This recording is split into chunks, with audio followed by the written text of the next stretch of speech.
Om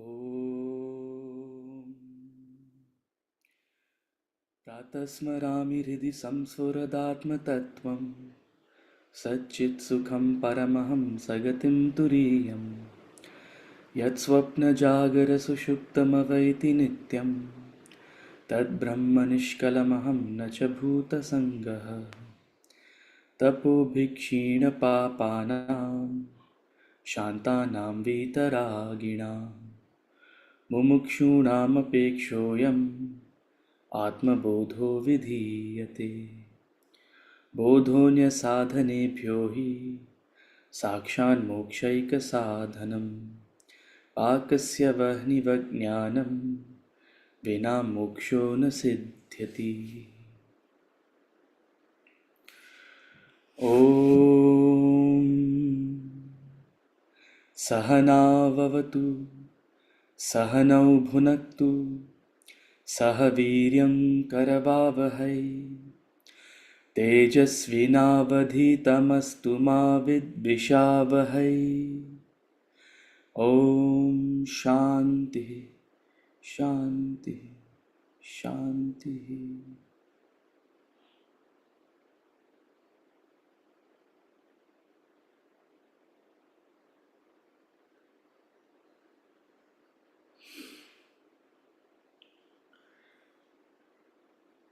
Since we've amped up the process of asking questions, that's why I thought we should also add this this invocation, which is the traditional invocation. The traditional invocation when you start a spiritual text, most of them actually, is this Shanti mantra, which is Om Sahana Bhavatu. Because we should not become disputatious. Our study should be brilliant. We should strive together. As we go deeper in our engagement, it's very important that we see this as a collective growth rather than a vivad, a dispute, right? It's a very beautiful chant because both teacher and student are meant to chant it together. It's as relevant for the teacher as it is for the student. Okay. Hari Om. Hari Om. Hari Om. Hari Om. Hari Om. Hari Hari Om. Om. Hari Om. Hari Om. So, Hari Om. Hari Om. Hari Om, everyone. Hari Om. Hari Om. Okay. We will chant. Well, we start with questions. We'll chant later. We start with questions. There were a couple of questions on the group. Let me pull it up.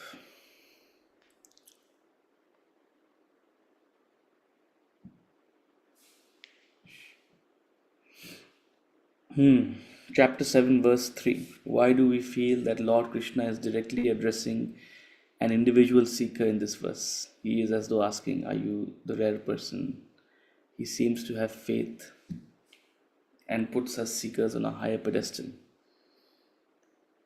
He feels that there is potential in us seekers. Are we ready to evolve? Are we willing to surrender? What is the connection we feel when we go through this verse? If you feel the connection with this verse, well done.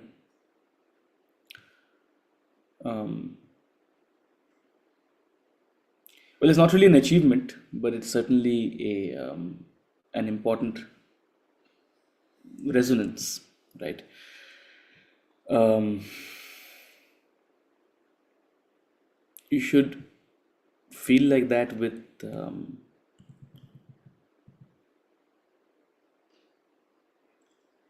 of course some verses are much more direct and sort of relatable than others, but eventually you ought to feel that with all of scriptural knowledge, right? It is not some esoteric piece of information given to someone else.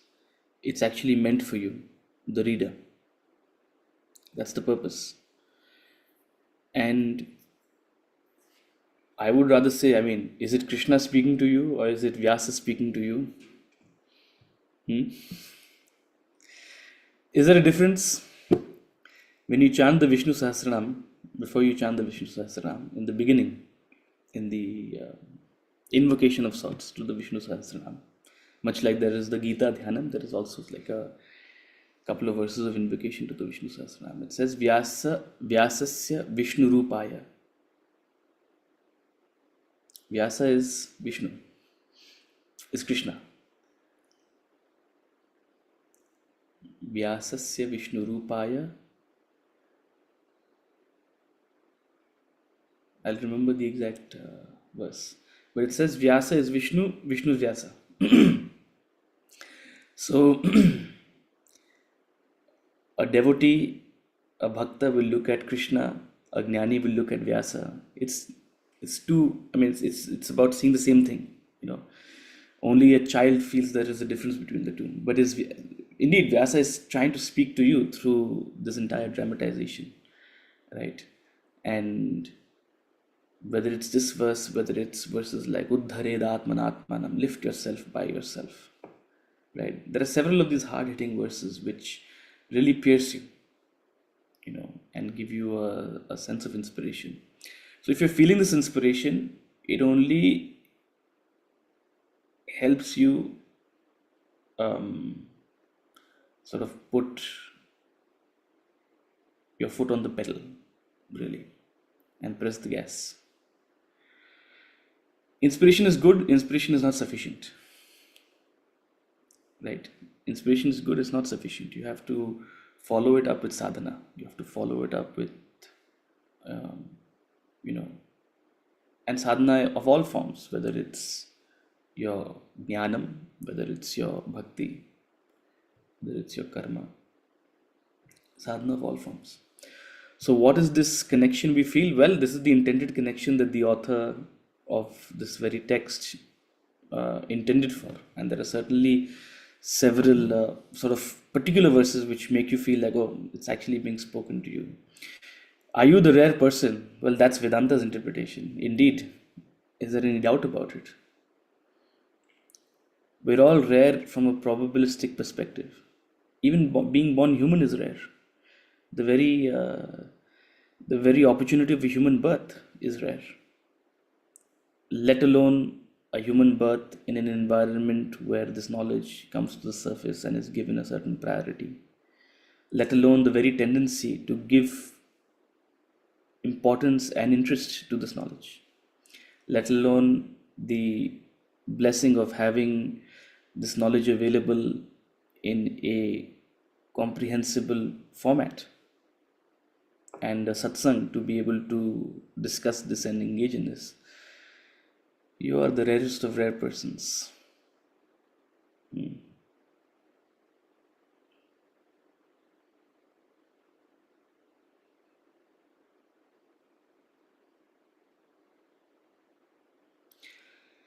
But the guru is objective. Any teacher, Vyasa is objective. That's why he's tried and he's given everything. For the finest of seekers, he's given the subtlest of philosophy. And for those who are simply entering the spiritual journey, or who simply need to develop a connection with the divine, he's given the entire katha, the entire itihasa of Mahabharata. He's added in it masala and twists and turns and things that are relatable to, daily familial life. Because there are seekers in all shapes and forms, intensities. What is important is the connection. Now, how deep the connection is, it depends on the individual, what they are prepared to, and that no teacher can give you. That you have to strengthen yourself through your own sadhana. But yes, moments like this, inspirations like this, help you put the foot on the pedal and intensify your sadhana. Your other question was chapter 7, verse 3. How do we increase our love for Krishna?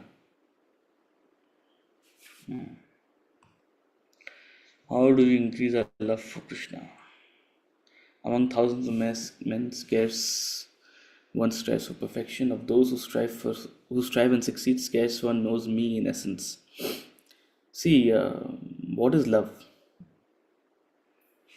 When you say love for Krishna, I'm assuming you're coming out of this last sentence, which is knowing Krishna in essence, knowing me in essence. I'm assuming that's where your question comes from.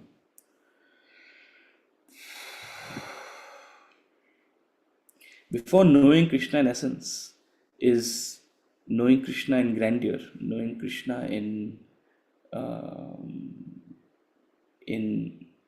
the might and the developing that spirit of surrender to this entity that is Krishna, that is Vishnu. And how do you develop love? Love or devotion are the same emotion, right? When that emotion is directed to something at your level or something below you, in terms of age, in terms of ability, in terms of wealth, whatever, it is called love. Like you love your child. But when it is directed to something that is greater than you or higher than you, it's called devotion. You're devoted to your parents. So, but the underlying feeling in both those emotions is the same. So how do you develop love/devotion for Krishna? That becomes the question. Again, there are both facets in you, the emotional and the intellectual. The emotional will be stirred by stories and glories. The intellectual will be stirred by knowledge and concepts and ideas. Krishna is a beautiful combination of both. There is stories and glories, unending stories and glories. And as you get more and more sort of intrigued, you'll read more. You may not understand the symbolism behind a lot of it, but you'll certainly feel a connection. And then with a little bit of knowledge, you'll get more and more inspired. So both the stories and glories of Krishna as well as the knowledge he has to give, both of them combine to create in you that intense feeling of devotion, that here is something that is greater than I am, right? Far greater than I am. Here's something that can guide me. Here is someone that can guide me. Here is someone who I can pour myself to. Here is someone who I can surrender myself to. Look at Arjuna's case. In the beginning, he was not in a position to surrender. He was not in a position to see the grandeur. But through successive chapters, as knowledge is given and as empathy is created, Arjuna also comes around to completely surrender to the Lord, right? So, as per your tendency, there's no one size fits all, but these are the two variables: emotion and intellection, knowledge and sort of devotional elements like stories and glories, bhajans. A little bit of knowledge will inspire you to sing the glories. I still remember in the ashram we used to have evening class followed by bhajans, and that used to be the best. Amazing, because you come out of a class totally inspired by having heard Krishna, and then you go to bhajans and sing his glories, and the depth of emotion with which you sing those glories is Hari gun gao, Hari naam gao. That bhajan will hit. Hari Narayan Govinda, Jai Narayan Govinda, Achyuta Paramananda, Nanda Nanda Govinda, Navanita Chora Govinda. Now, what are you doing when you're singing that bhajan? Nanda Nandana Govinda, Navanita Chora. You're, on the one hand, you're calling him Achyuta, on the other hand, you're calling him Navanita Chora. On the one hand, you're calling him that this brat, Navanita Chor, stealing butter, causing all sorts of something that's relatable, something that you can connect with. Okay, you see Krishna as a child. On the other hand, you're calling him Achyuta, one who has never fallen, one who is firm, one who is enlightened.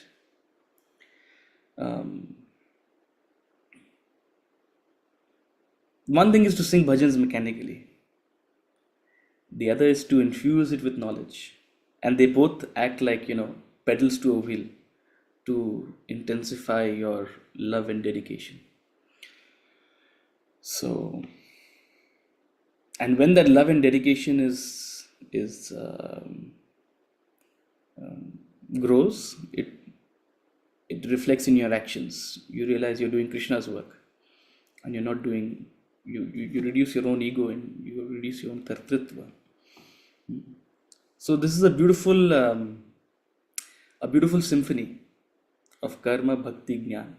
How do you increase your devotion to Krishna? Karma, bhakti, jnana, nothing else. Come listen to this knowledge. Someone else asked about chanting the other day. Chant. Develop a practice of chanting. Develop a habit of bhajans. I'm not saying I don't listen to other music, but 95% of what I listen to is bhajans. 5% I listen to other stuff. So what stimuli are you taking in?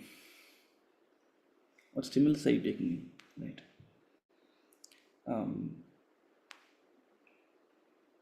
And as I said, that bhajan has to be not isolated, it has to be sort of in symphony with the knowledge, with the other inspirations you're taking in.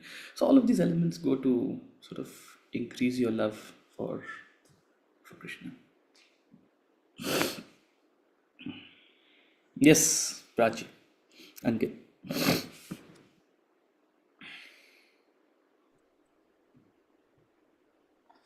In the last couple of classes, we've been speaking about contingent happiness and uncontingent happiness.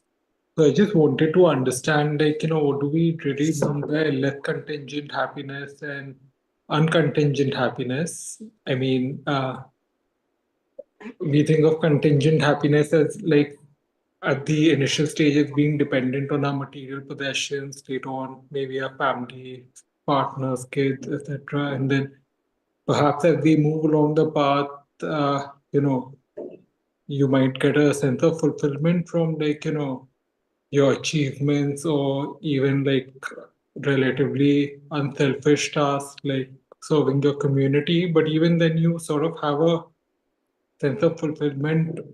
Your happiness is sort of contingent on those aspects as well. So what truly is uncontingent? It's only when you sacrifice the sacrifice, or Yes. So when we say contingent, or we use the word conditional, right? So unconditioned versus conditioned. We say the happiness you experience, the happiness most of us experience, is conditioned happiness, is contingent on certain circumstances or factors which are most often beyond our control. Sab changa si, that's why I am happy. The moment something unsettling happens, God forbid, my happiness goes out of the window. So how conditional is your happiness? But as you gain knowledge, and so look, that contingency can be contingent on something selfish or something gross, or it can be gradually contingent on something subtler. As you rightly said, it can go from, contingency on an object to contingency on someone's emotion or contingency on a certain idea, right? Nonetheless, regardless of the subtlety, it is an attachment of one form or the other. It is an attachment. Yeah. It is a gross attachment or a subtle attachment. So while you shift your object of interest from a gross to a subtle element, you also have to bring in detachment, because if it's like, you've exchanged a copper cage for a silver cage.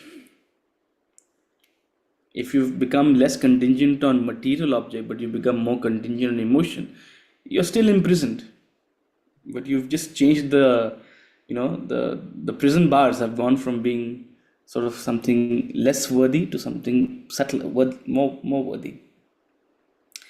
But you're still imprisoned. What will liberate you is detachment. And detachment comes from knowledge. Detachment comes from an awareness of the mechanics of life. Detachment comes from a spirit of surrender to that which is beyond your control. Detachment comes from that awareness of the splash of divinity all around you. Detachment comes from surrendering to your areas of ignorance, as we said last class. So detachment comes from this inner awareness, which is cultivated through knowledge of life and living, through Vedanta, right? And that's what makes your happiness truly deeper and less conditioned. Why? Because with knowledge, with detachment, you become self-sufficient. You become more and more, you realize happiness is your nature. You realize the unhappiness is actually a created fiction. You realize that most of the chase for happiness is actually an illusion you've created yourself. Half the times the rat race is not even, what's the point? The way of looking at life changes from a drudgery to a play, a sport. That's the attitude that shifts. And that's what creates that unconditioned joy rather than a conditional joy. So knowledge brings self-sufficiency, knowledge brings detachment, and a natural outcome of that is a unconditioned joy. Understanding that what is happiness? We've discussed this before. I'll remind everyone. Vedanta says happiness is not in the object per se. Happiness is not in the object per se. Does that mean contacting objects doesn't give you happiness? No, that's not what we are saying. People misunderstand this concept so much. Happiness is not in the object, but that doesn't mean contacting the object doesn't bring happiness. We're asking you to delve deeper. What is the mechanics of happiness? Happiness is cessation of agitation. The quantum of cessation, the depth of cessation determines the intensity of the happiness. What is agitation? Agitation is nothing but thoughts from your mind to that object of your desire. The more intense the thought, the stronger the thought, the subtler the thought, in terms of a time frame, the more sustained the thought, the deeper the joy, the greater the happiness. Think of it this way: a passing wish or a fancy, if you fulfill, you get some joy, but it's a fleeting joy. Hey, I want coffee. Okay, Ankit, let's get you some coffee. What do you want? Flat white, cappuccino. Oh, this cappuccino is great, man. Okay, you enjoyed it. Finished. 2 hours later, if you're still saying, I really enjoyed my cappuccino, I be like, okay, relax, it's done. But suppose you've been wanting a particular business deal to work out, or suppose you've been wanting a particular family conflict to resolve. How much of thought have you put into that? How much of agitation has accumulated for that? When that is done, what is the kind of joy? What is the happiness? It's a much pervasive happiness. So happiness is cessation of agitation. This, however, is conditioned happiness. So long as the condition is met, the happiness is attained, and it has a shelf life. When you grow to realize that the very agitation is self-inflicted, when you grow to realize that there's no inherent joy in the actual outcome, when you understand this mechanics, then you become detached. Then you realize that if I don't create the agitation in the first place, I'll have nothing to cessate. I'll be in a state of joy. So no agitation is happiness. Cessation of agitation is happiness. So if you don't create the agitation in the first place, what creates the agitation? Attachment creates the agitation. Entanglement creates the agitation. The intensity of agitation is created by your attachment to something. We're not talking about whether it's right or wrong. We're just analyzing. How much you think about something totally is proportional to how attached and obsessed you are about it. When you're detached, your thought is very deliberate. It's crystal clear. The very realm of your being is stillness, is joy. Right? So that's the shift that happens with knowledge, going from conditioned to unconditioned, going from a chase for happiness, a pursuit for happiness, to being happiness, being joyful, because that's the underlying truth of your being, that's the underlying nature of your being.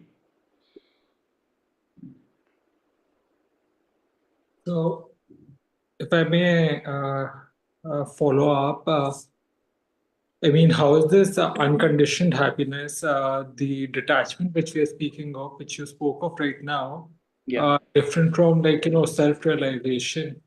Because in the last class, some of us spoke of being content with not wanting self-realization, but sort of feeling a lot of fulfillment with leading just doing karma bhakti gyan. So I mean, See, if you attain a certain level of objectivity in life and a certain level of detachment, uh, for all practical purposes, or at least in the eyes of others, you'll be a living Buddha. Okay. That said, how is it different from self-realization? It is very different from self-realization, because you, how to put it, you you will still have questions unanswered. You'll still, first of all, you will realize that you have attained a relative unconditioned happiness. When I say relative, it is still subject to maybe not daily changes, right? Daily fluctuations may not bother you, but when you see it in the form of in the scale of lifetimes, when you see it in the scale of your own birth and death, how objective are you there? Right? How objective are you to the subtlest of changes?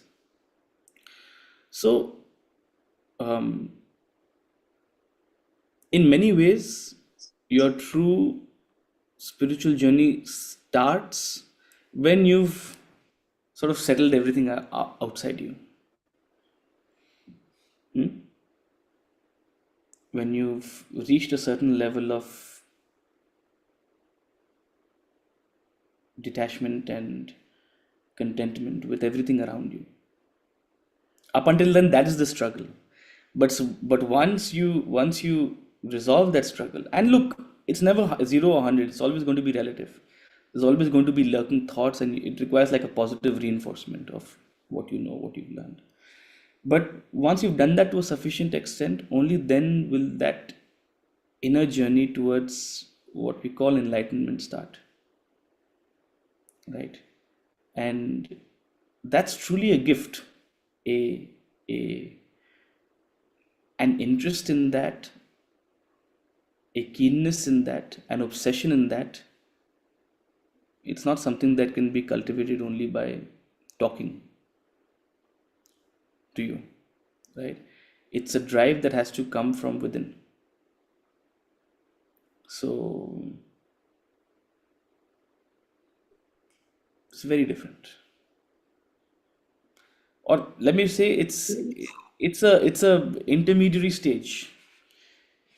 Objectivity with the world around you is an intermediary stage, right?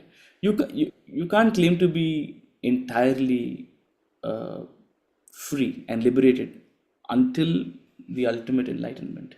This is a relative freedom, which is far greater than, I mean, it's like saying, if I'm pulling you out of a slum and making you a crorepati, for all practical purposes, you won't bother about 6% return or 7% return or 8% return.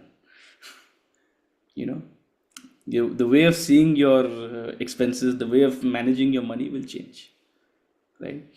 For all practical purposes. But does it entirely liberate you from attachment to wealth? New fears come, new thoughts, new kind of. See, the battle only shifts. A subtler inquiry comes about, subtler battles come about, right? But there's no point talking about the subtler battles if we're not in that battlefield yet, right? If we're in a totally different battlefield and we want to first solve those things, take it, solve those things, and then we'll take it ahead later.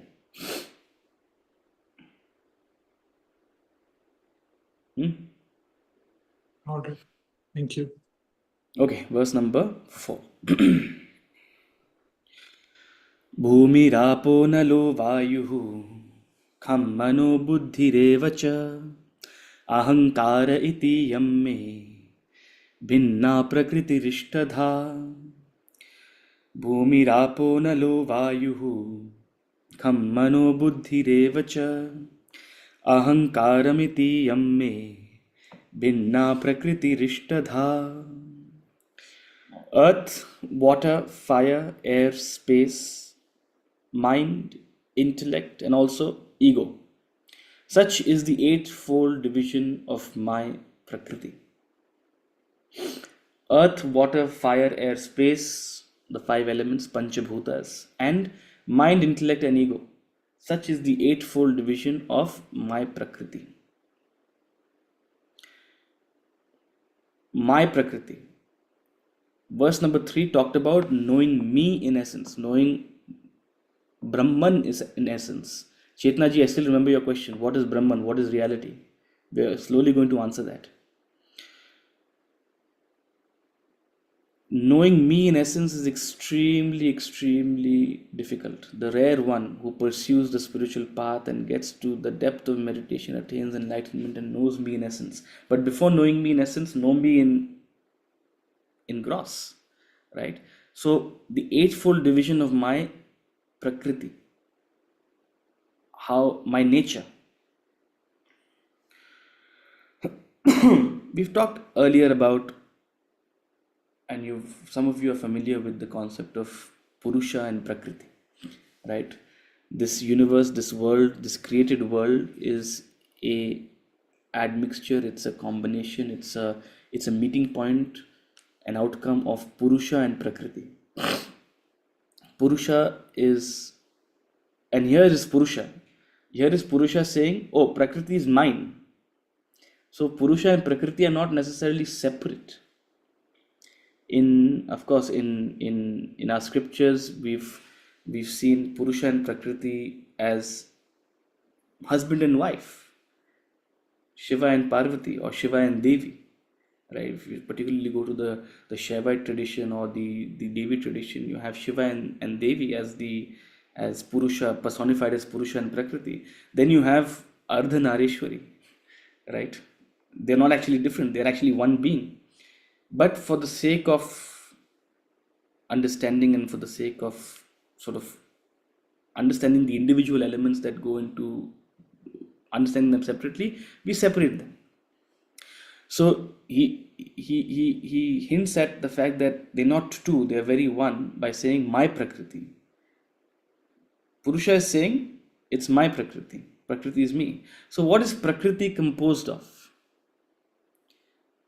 Prakriti is composed of the Panchabhutas, earth, water, fire, air, space. Everything in the world, every object in the world is a combination, is a proportion of these five elements.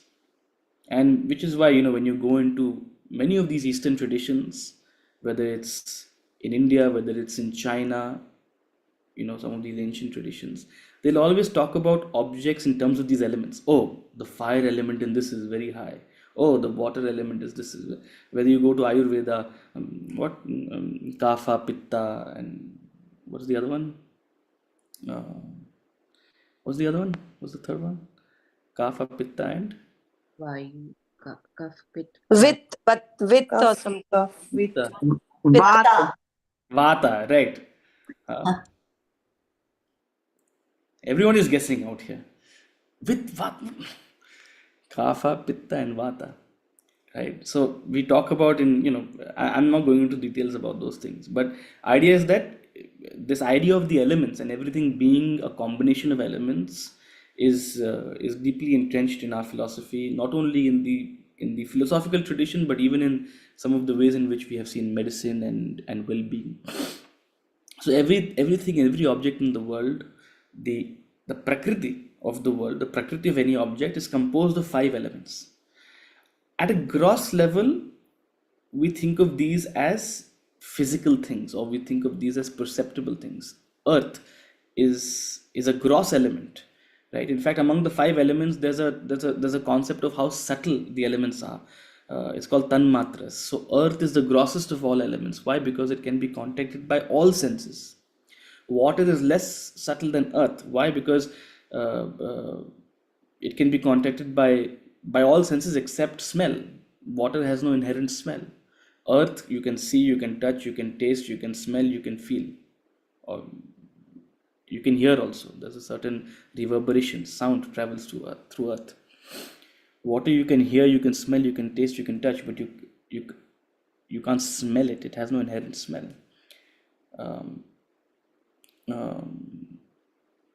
Similarly for fire, air, and ultimately the subtlest is space. Space, because you can't cognize space. You can't see space, you can't feel space, you can't touch space, so you can't smell space. And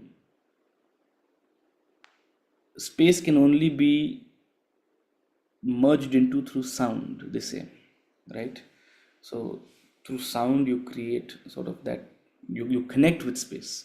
So space is the subtlest because it can only be contacted through sound or with sound. But nonetheless, every object is a combination, and the subtler the object, the more the space element in it. I mean, I'm just giving a certain theory. So the entire world, all objects, all perceptible objects are a combination of these five elements. And beyond the gross, there is also the subtle Prakriti. The subtle Prakriti is mind, intellect, and ego. Actually, there's, again, depending on, see, when we introduce the subject to you, we only say mind and intellect.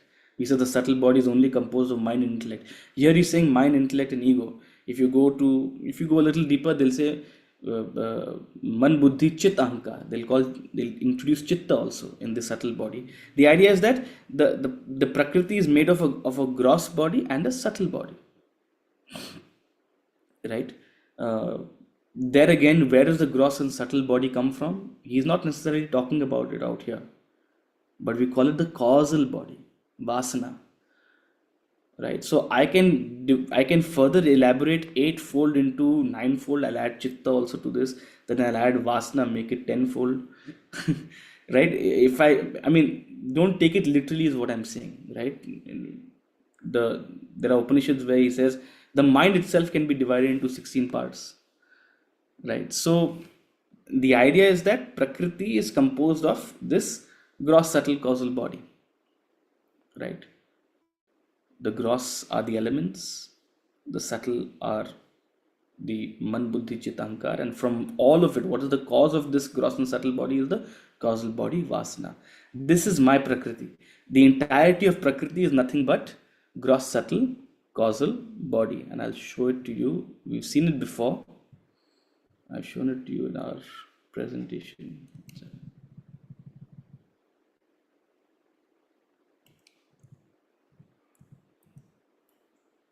I've called it the human composition, but really is the composition of the entire world, as it were, all objects. Everything is a combination of Prakriti and Purusha, spirit and matter. Matter is what we are calling Prakriti, and it's composed of a gross body, which is the physical elements.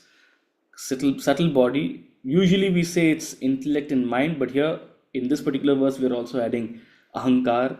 In some other context, they'll also add chitta, intelligence or awareness. And all of this is coming from a causal body, which is vasana. So this entirety is the Prakriti. In fact, in this verse, he's calling it Prakriti. In the next verse, I'm going to jump a little bit.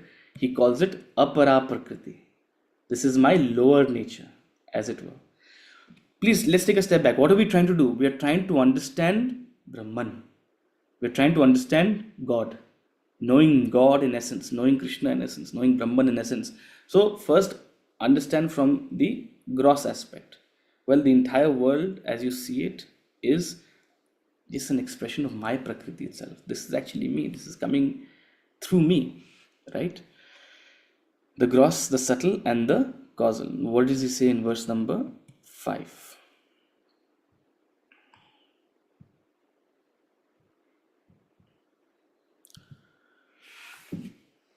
अपरेयमतिस्त्वन्यां प्रकृतिं विद्धि मे परां जीवभूतां महाबाहो ययेदं धार्यते जगत् अपरेयमतिस्त्वन्यां प्रकृतिं विद्धि मे परां जीवभूतां महाबाहो ययेदं धार्यते जगत्. Immediately he says, well, this what I have described to you, this is the lower. What I have described to you in verse number 4, this eightfold division or the ninefold division or how many ever divisions you want to make, it's the lower, it's the apara. Para means higher, apara means lower. This is the lower Prakriti, but different from it. For your understanding, different from it, distinct from it, or rather beyond it, know my higher Prakriti.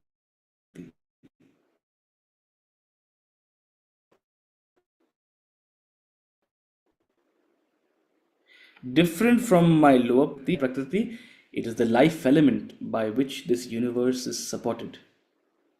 It's that enlivening principle with which everything is supported.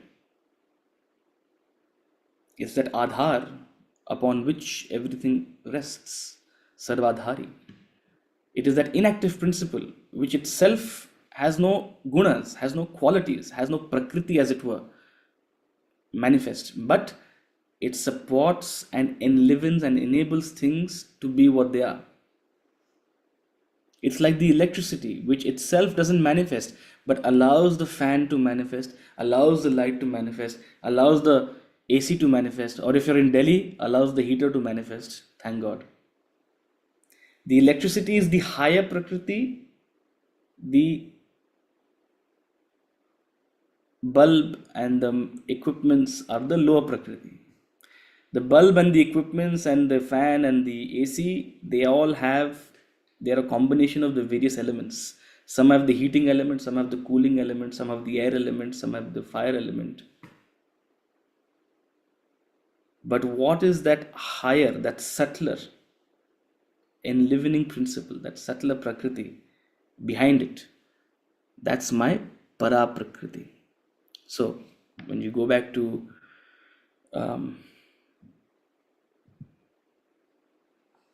this presentation out here, beyond matter, which is Apara Prakriti, is the spirit. Beyond Prakriti is the Purusha, and in this context he's calling the Purusha the higher Prakriti. We call it Atma, we call it Chetna, right? Jad Chetan, Prakriti Purusha. So the Atman in you, the Atman in all beings, the all pervading and living principle, when we call it, when we see it within ourselves, we call it Atman. When we see it around, we call it Brahman. It is the Para Prakriti, my higher nature, my real nature. And this entire world is nothing but a projection of the lower Prakriti upon the higher Prakriti. From the higher comes the lower. The higher is simply enlivening, supporting, enabling the lower. That force by which all of this is supported, it's a adhar, it's a supporting principle. It's the life element. It itself has no life, in a sense that it itself is unmanifest.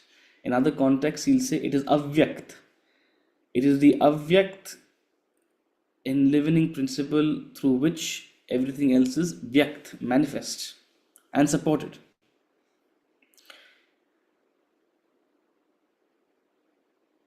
Because it is avyakt, it is forgotten. Because it is not manifest, because it is not visible, because it is not contactable through the senses, you've forgotten about it. But that's your real Prakriti, that's your real being, that's your true nature. This body is nothing but apara, it's lower, it's a vehicle, it's simply a temporary belonging. But the real you, the imperishable you, the higher being, your real nature is the Atman. Tattvamasi. Realize that. He continues in verse number 6. Etadyonini bhutani sarvani tyupadharaya aham kritsnasya jagataha prabhava pralayastat एतद्योनीनि भूतानि सर्वाणि त्युपधारय aham kritsnasya jagatah prabhava pralayasthatha. He says, knowing this to be the womb of all beings, know this to be the womb of all beings. I am the origin and the dissolution of the whole universe. Know this, the Atman, Brahman, to be the womb of all beings. I am the origin and the dissolution of the whole universe. Now, I don't want to confuse you. I don't want to complicate something that's already subtle. But any of these verses can be seen at two levels. On the one level, we've talked about, where we've called higher Prakriti as spirit and lower Prakriti as Vasana, subtle body, causal body.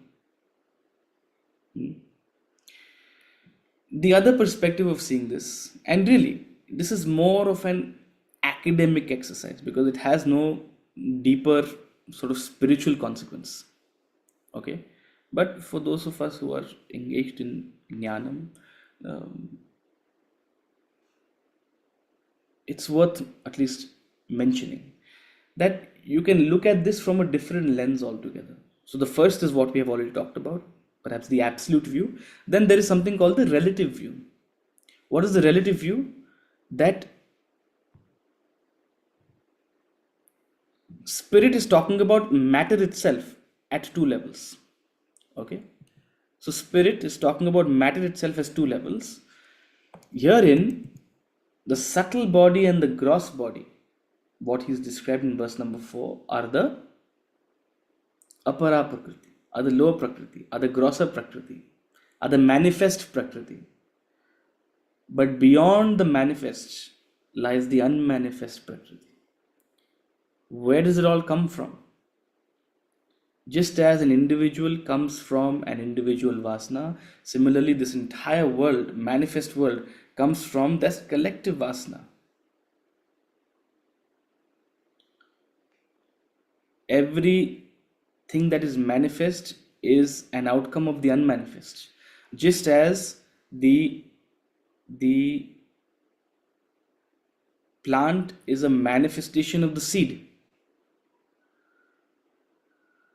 Just as the plant is a manifestation of the seed, similarly, your subtle and your gross body are a manifestation of your causal body.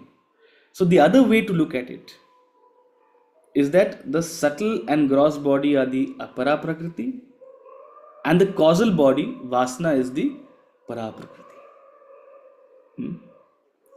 Later he'll say, beyond para and apara, there's even an higher. And that's when you can take that interpretation that, oh, beyond causal, subtle and gross body, there is even something beyond vasana, there is spirit.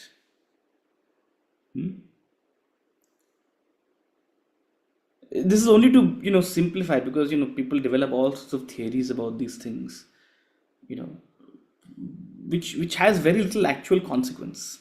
These are just intellectual concepts for us to, relate to sort of what this being is.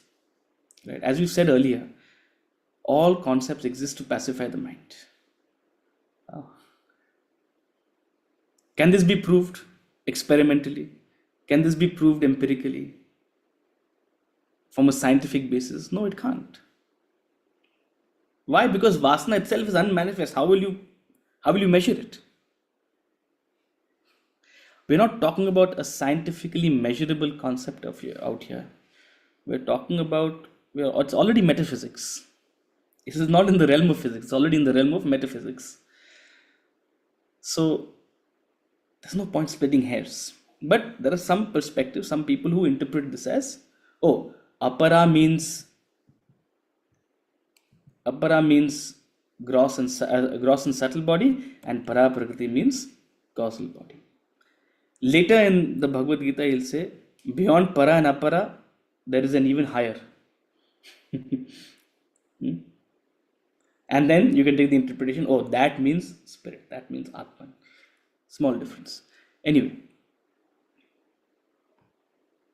I hope that didn't confuse you. I hope you can see both these concepts sort of independently. So know this to be the womb of all beings. In the relative level, the womb is vasana, and all beings are the subtle and gross bodies that have come out of the vasanas.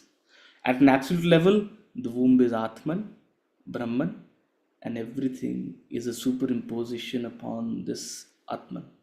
Everything has come out of this unmanifest reality. I am the origin. From me, things manifest. I am also the dissolution. Into me, things dissolve. There's a creation, and then there's a dissolution. And this is constantly happening. Where is it being created from? From the womb. Where is it dissolving into? Back into the womb. The womb is the Atman, and all of Prakriti, all of Vasana, subtle body, gross body is the creation that is being coming out of the Atman and dissolving back into the Atman. Here's where he'll say now.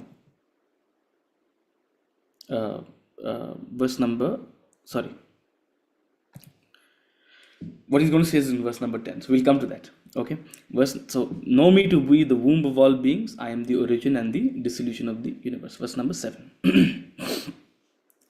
मत्तः परतरं नान्यत् किञ्चिदस्ति धनञ्जय मयि सर्वमिदं प्रोतं सूत्रे मणिगणा इव मत्तः परतरं नान्यत् किञ्चिदस्ति धनञ्जय मयि सर्वमिदं प्रोतं सूत्रे मणिगणा इव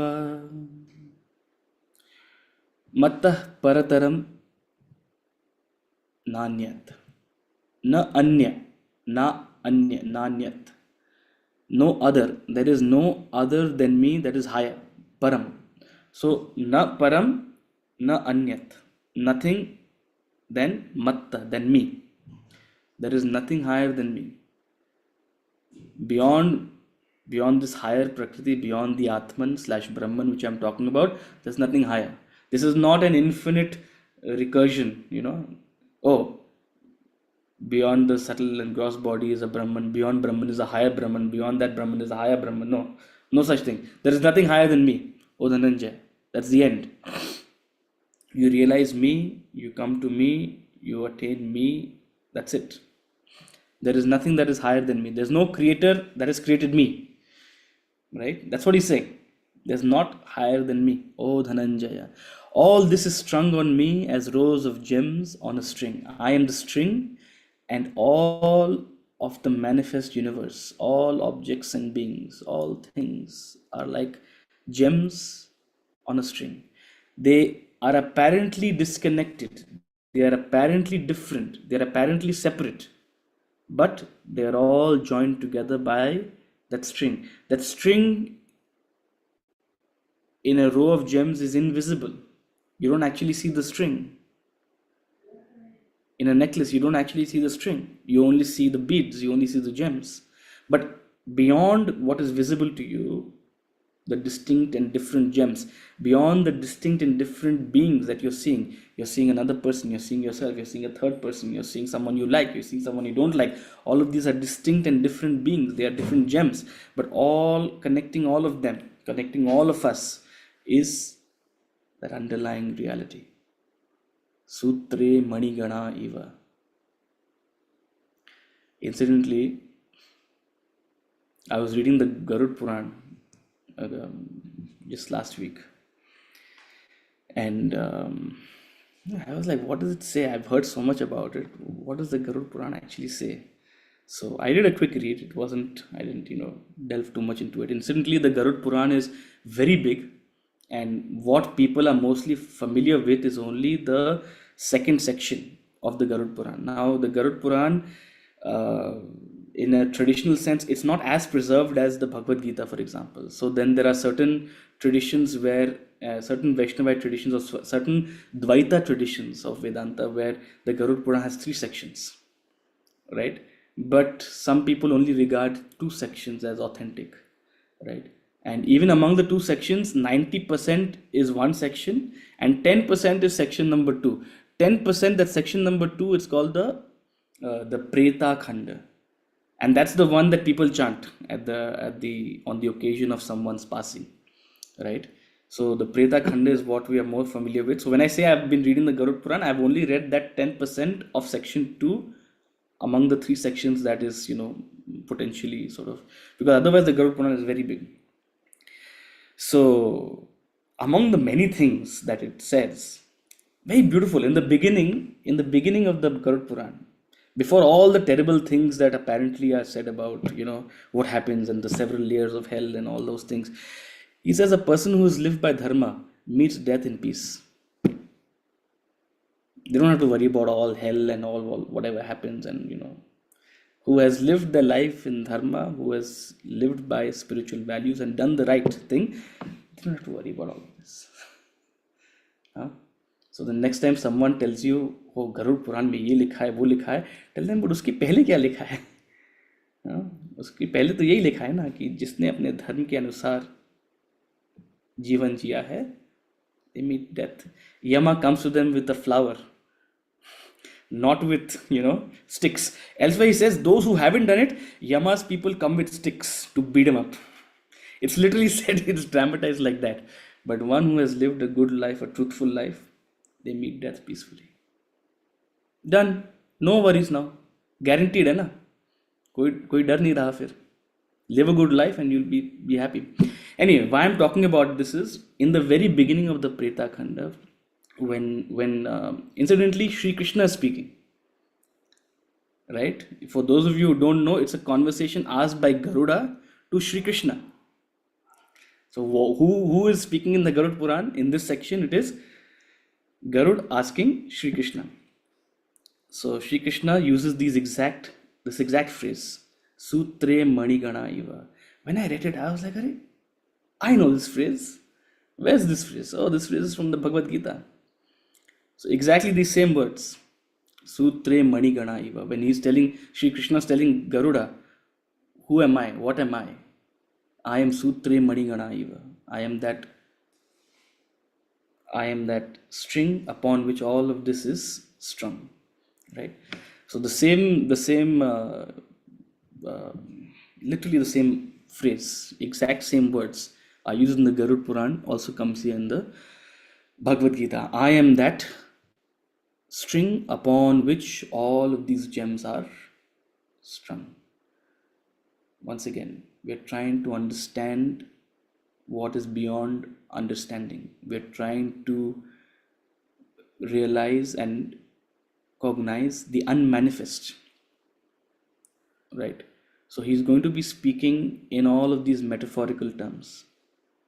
He's going to be, and it's only going to increase, because that is what a bhakta wants. A bhakta wants to know the Lord. A bhakta wants to see the Lord. Right? All of these questions of Arjuna are going to land up in Arjuna saying, okay, all of this knowledge is all good, but give me the Vishwarupa Darshan. I want to actually see you. Right? So from now onwards, you'll see increasingly he's going to talk in these metaphorical terms, trying to convey what is beyond conception, trying to explain what is beyond comprehension. And this is one of the first metaphors, or this is one of the first similes. I am like a string upon which this entire world is strung. This entire world of objects and beings, this separate, distinct entities, they're actually not separate. They appear separate just as gems appear separate on a necklace, but they're all connected. You are different, I am different, because our vasanas are different, because our physical bodies are different, our minds are different, are distinct. But connecting us all is the Atman. It's the string that unites us all. And when I become the Atman, I realize I am you and you are me. Because only the gems are different, the string is one, right? When I become the string, when I realize I am the string, what separates me from you? Nothing. Tattvamasi. Realizing that you are the string, not the gem. That is spiritual enlightenment. All this is strung on me as a row of gems on a string. We'll conclude with that thought. Sorry, I've taken up a little bit of time. We started a little late, so I thought. But we'll continue in this theme, in this tone, and we'll see more and more of this language as we go ahead in these successive chapters. Thank you so much for joining, and I'll take up any quick questions if there are. I'm not in a hurry. But for those of you who have to leave, there'll be the recording on YouTube. Okay. Sir, Yes. I have a question. If somebody else is Boliye. No one else's hand is up. okay. Verse 3 in the other book, in the Gita Jika book, the one you've translated, there's this poet Iqbal quips, for 1,000 years the Nargis laments its dormancy, until with great difficulty her admirer appears in the garden.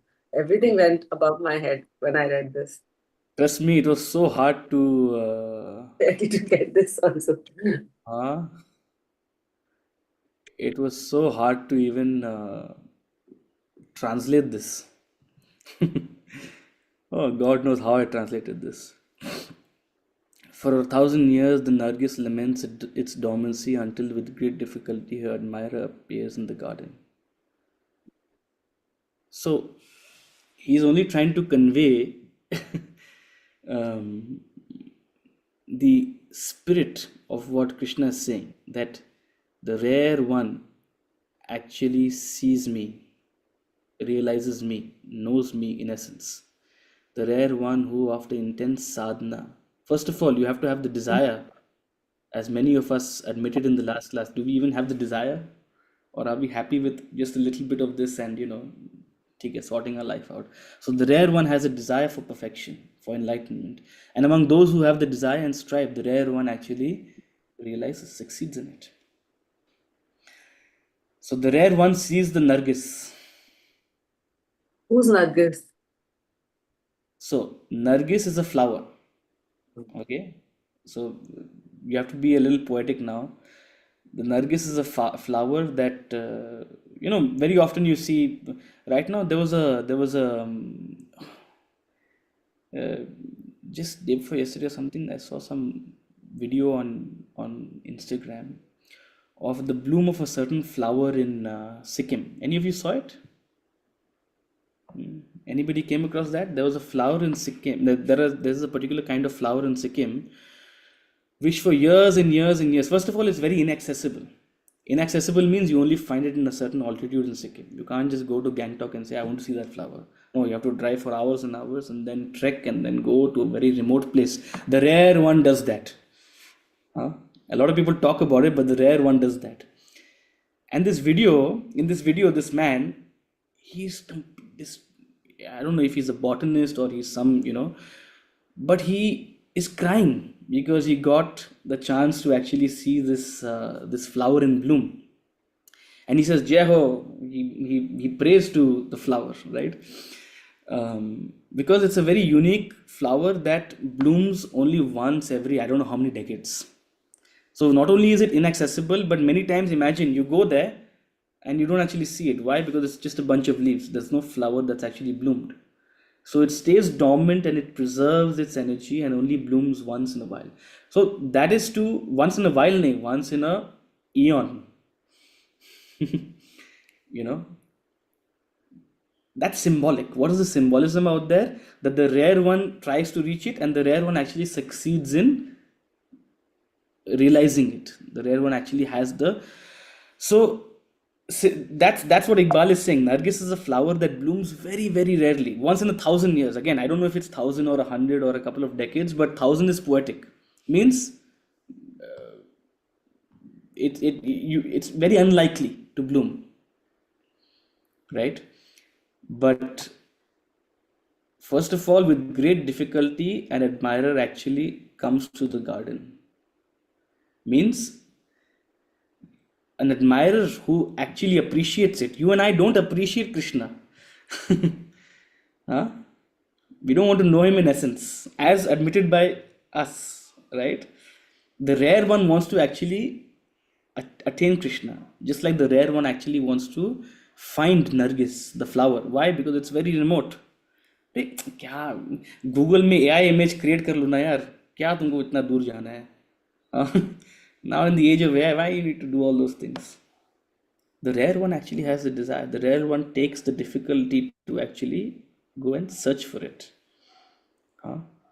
And when her admirer appears in the garden, it's like Krishna saying, welcome. Utsaji, it is a poetic language actually.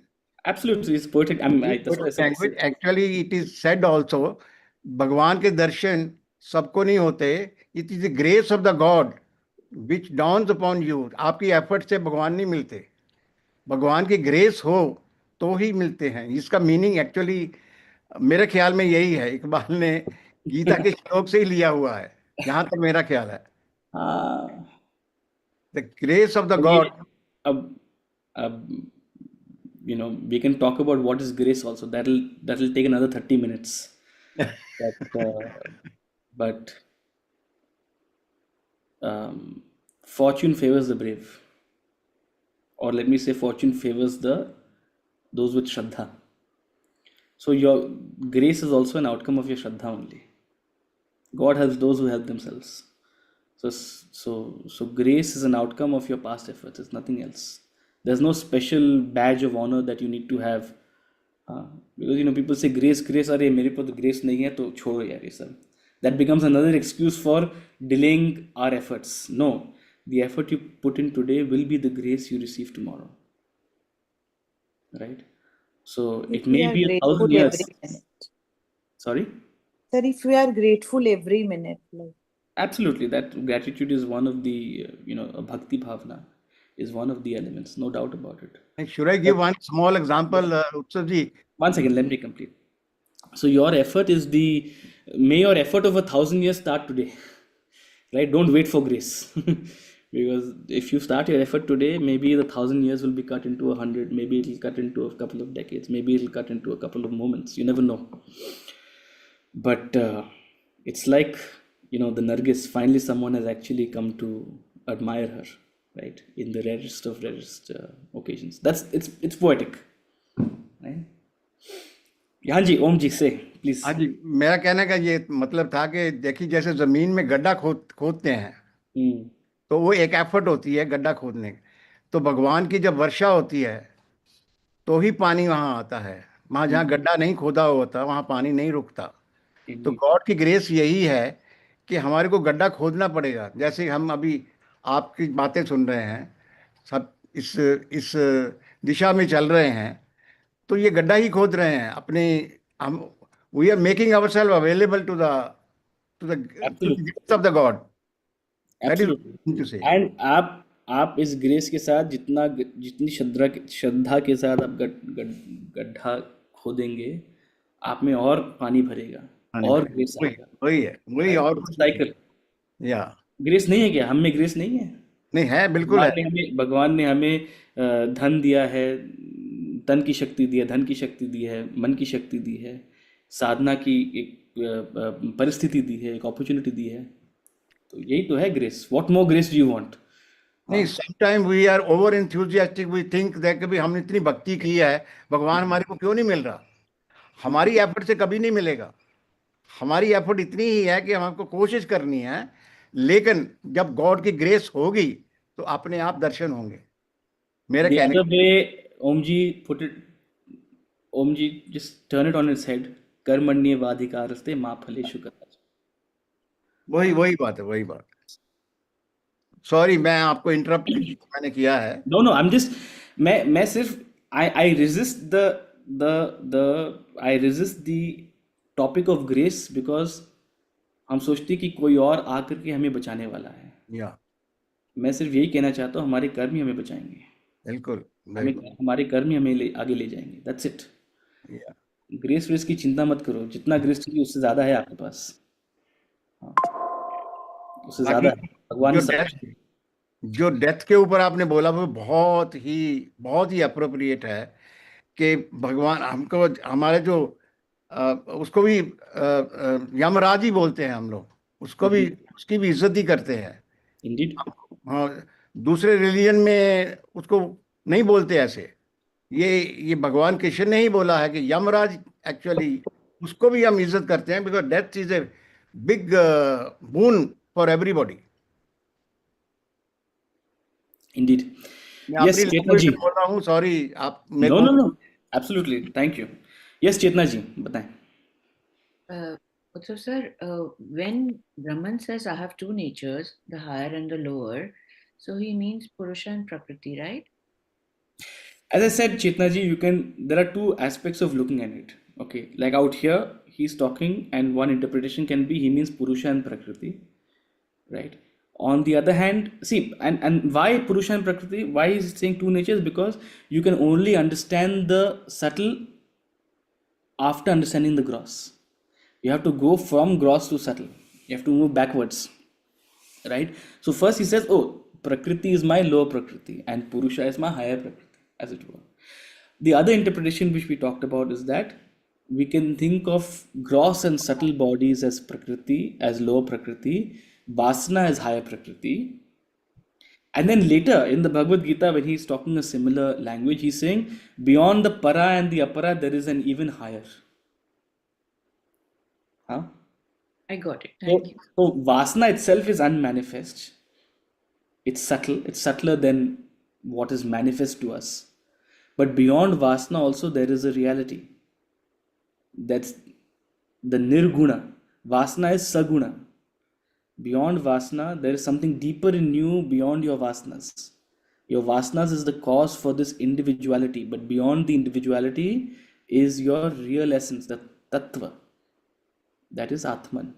That's the highest in a sense, or beyond the higher and the lower, beyond this comparison. It's transcendent, right? So there are two ways of looking at it, right? Two theological interpretations, however you like. But as we become more and more adept in this Jnana Marga, we need to learn how to sort of monkey balance these various theories, right? Because ultimately we need to reach a place where whoever is saying whatever, we need to be able to relate it to us, right? Today, different gurus speak in different vocabularies. I've told you, I think a couple of months ago, I told you I attended a Sadhguru event. He speaks in a very different vocabulary. The words are not important.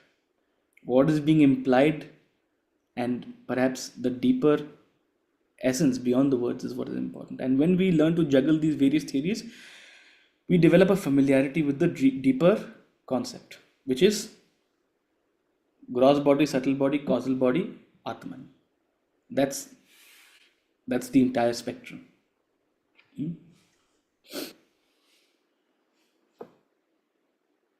Okay, thank you so much for joining, and we'll see you again on Thursday. Merry Christmas. Thank Hari you. Om. Thank you so Thank you much. so much. Thank you.